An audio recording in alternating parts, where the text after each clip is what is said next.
Alors le choix des mots, je le disais, la posture, les regards, Vladimir Poutine est un ancien espion, hein, avec des techniques bien rompues. Sergueï Girnov, bonsoir. Bonsoir. Ces techniques, vous les avez éprouvées, vous qui êtes un ancien espion du KGB, auteur aussi, on le rappelle, donc vous allez nous décrypter tout cela dans un instant. Et de nombreuses voix s'élèvent pour dénoncer l'absence de l'Ukraine dans ces négociations. L'Alaska 2025 ne doit pas devenir Munich 1938 ni Yalta 1945. Tribune publiée cette semaine dans Le Monde. Florian Irminger, vous êtes l'un des signataires de cette tribune, ancien secrétaire général des Verts suisses, engagé dans la défense des droits humains. Merci d'être avec nous en direct dans 64 minutes. Alors, Sergueï Girnov, Donald Trump l'a dit, il va accueillir Vladimir Poutine au pied de l'avion. C'est un bon choix stratégique ? Bon, c'est un geste d'hospitalité. C'est vrai que ça veut dire l'estime le plus haut qu'un hôte puisse accorder à celui qui l'accueille. Parce que d'habitude, en fait, quand il y a une visite, c'est pas le président qui accueille, il envoie le Premier ministre. Aux États-Unis, il n'y a pas de Premier ministre, donc du coup, c'est le président. Bon, après, c'est un geste de bonne volonté, vraiment de bonne volonté. Un geste de bonne volonté, alors on le rappelle, tête à tête, juste avec des interprètes. Dmitri Peskov, le porte-parole du Kremlin, estime que cela va durer entre 6 et 7 heures. Alors, bon, rien n'est écrit. Pour vous, là aussi, c'est tout à fait normal comme condition ? C'est tout à fait normal, voire même il y a beaucoup de sujets parce que il risque de parler d'autre chose que de l'Ukraine. Et donc pour ça, il faut du temps parce qu'il peut parler aussi de l'Arctique, des relations économiques, des relations bilatérales entre les États-Unis. Parce qu'il y a le secrétaire au Trésor américain qui est là. Il y a tout le monde. Il y a beaucoup de gens. Il y a beaucoup de gens. Il y a les ministres de la Défense côté russe. Il y a le ministre des Finances côté russe. Il y a Kirill Dmitriev qui est représentant de la famille Poutine, mais surtout c'est en quelque sorte le porte-monnaie de Poutine. Donc, vous voyez, il y a beaucoup de sujets. Mais Trump a dit aussi que cette rencontre peut durer 10 minutes ou 5 minutes. S'il voit que Poutine n'est pas coopératif, à ce moment-là, il peut donner tout de suite couper cette rencontre. Donc, avec Trump, on ne sait jamais comment ça va se passer. Tout est possible avec Poutine aussi, non ? Poutine un peu moins, parce que c'est pas quelqu'un qui change à la dernière minute. De toute façon, lui, il va pas faire des trucs d'éclat. Il est tout content parce que il n'imaginait pas que Trump allait l'accueillir en cette grande pompe sur le sol américain. Voilà, sol américain, en plus avec ce clin d'œil quand même qui a été vendu par les Russes. Donc, par les Russes en 1967. Et d'ailleurs, Trump, qui s'est trompé il y a 2 jours, pendant la conférence de presse, il a dit je vais aller en Russie. Et donc, vous imaginez ce que les Russes racontent comme blague maintenant. Trump va rendre l'Alaska à la Russie.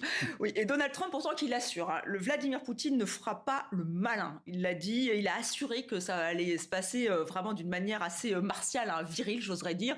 Il a raison, il essaye d'anticiper. Ma grand-mère disait le chien qui aboie ne mord pas.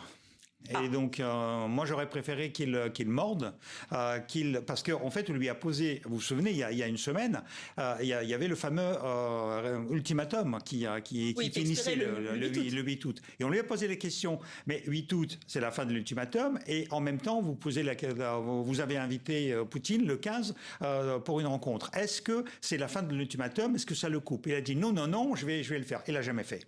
Et donc, par rapport à ça, j'ai beaucoup de pessimisme. Alors c'est vrai que Donald Trump s'exprime beaucoup, hein, il tweete beaucoup, enfin sur son réseau social à lui. Vladimir Poutine, pour l'instant, reste assez mesuré. Alors on l'a vu visiter une usine à Magadan, c'est ça, C'est ça. En fait, il a fait un stop avant de rallier Anchorage.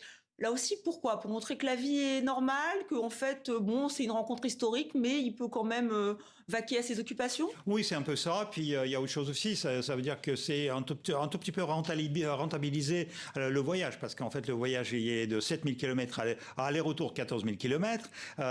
Ça fait longtemps qu'il a pas voyagé dans l'extrême-orient russe. Magadan, c'est une ville de goulag. Hein. C'est une ville de prison. C'est une ville là où à Magadan on cueille aussi de l'or. En fait, c'est les conditions abominable. C'est une ville d'Extrême-Orient, d'Extrême Sibérie.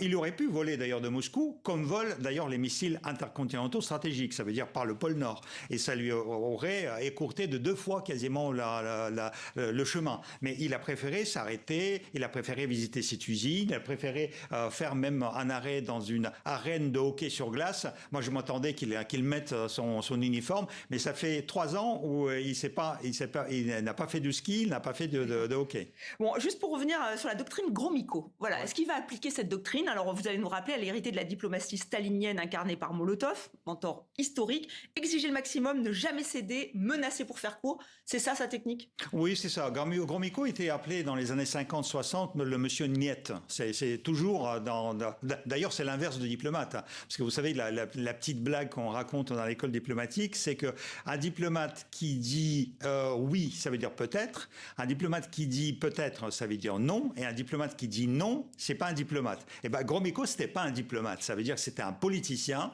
qui était un dur du régime.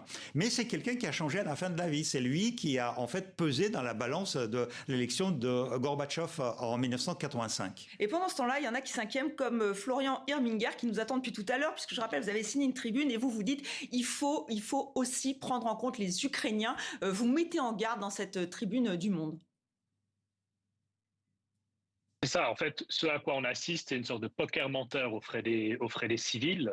Et ce qu'on sait de ce sommet qui aura lieu à Alaska, on n'en sait pas grand-chose. Ce qu'on sait, c'est qu'aucune des deux personnes qui participent ne porte le moindre intérêt au sort des civils sur place. Et pourtant, les Ukrainiens, selon ce sondage Gallup, la plupart des Ukrainiens voulant combattre jusqu'à la victoire, eh bien en fait, ça s'est effondré. Hein, c'est passé de 73% en 2022 à 24% en 2025. Il faut aussi en tenir compte. Mais qu'il y ait une fatigue ukrainienne, c'est évident. Hein, les bombardements sont quotidiens. Ils n'ont fait que s'intensifier depuis que Trump... J'aime beaucoup la référence à la grand-mère de M. Girnov. Depuis que Trump aboie en permanence, les bombardements n'ont fait que s'intensifier. Et évidemment qu'il y a une fatigue. On a une population qui est victime de crimes de guerre. Elle va être fatiguée. L'enjeu ici pour nous, et la raison pour laquelle on a fait cette tribune, c'est de un, qu'on ne peut pas accepter qu'en fait on fasse la paix sans justice, impunité totale pour crimes de guerre, impunité totale pour crimes d'agression, et on ne peut pas accepter que le nouvel ordre international se joue comme ça entre deux personnes de manière isolée en Alaska. Oui, Volodymyr Zelensky compte sur Trump pour convaincre la Russie de mettre fin à la guerre, c'est ce qu'il a dit, mais dans le même temps, il a rappelé que les bombardements continuent encore aujourd'hui. Les bombardements continuent, on l'a revu aujourd'hui. On a vu qu'à chaque fois, en fait, que Trump tente de dire quelque chose de positif et de vendre que son ami Poutine, ou alors aujourd'hui son ami Loukachenko, on va résoudre ça, on va résoudre ce problème. C'était pas en 24 heures, c'est pas en 200 jours, on verra bien combien de jours il lui faudra. Poutine envoie bien le message, il envoie bien clairement qu'il a beau dire ça publiquement, derrière il y a un bombardement relativement massif qui a lieu, mais les bombardements c'est une chose, hein, les disparitions forcées, la torture, les violations sexuelles qui sont systématiques dans les territoires occupés, les exécutions sommaires, tout cela aussi fait partie de ce pourquoi Trump risque d'offrir l'impunité à Poutine et à ses sbires. Sergueï Girnov, vous partagez ce point de vue? Je partage absolument, mais le problème, c'est que malheureusement, c'est lettre morte en fait de s'adresser à Trump, parce que Trump, il n'a jamais posé la problématique en ces termes-là. Ça veut dire que pour lui, il n'a jamais reconnu l'Ukraine comme un pays victime, il n'a jamais qualifié Poutine comme un agresseur. Pour lui, cette guerre, ce n'est pas la guerre de Poutine, mais la guerre de Biden, voire même d'Obama. Donc il raconte vraiment n'importe quoi. Malheureusement, effectivement, je partage à 200% le sens de cette tribune, mais je ne crois pas que ni Trump ni Poutine en tiennent compte. Merci Sergueï Girnov d'avoir accepté notre invitation et merci à vous Florian Irminger d'avoir été en direct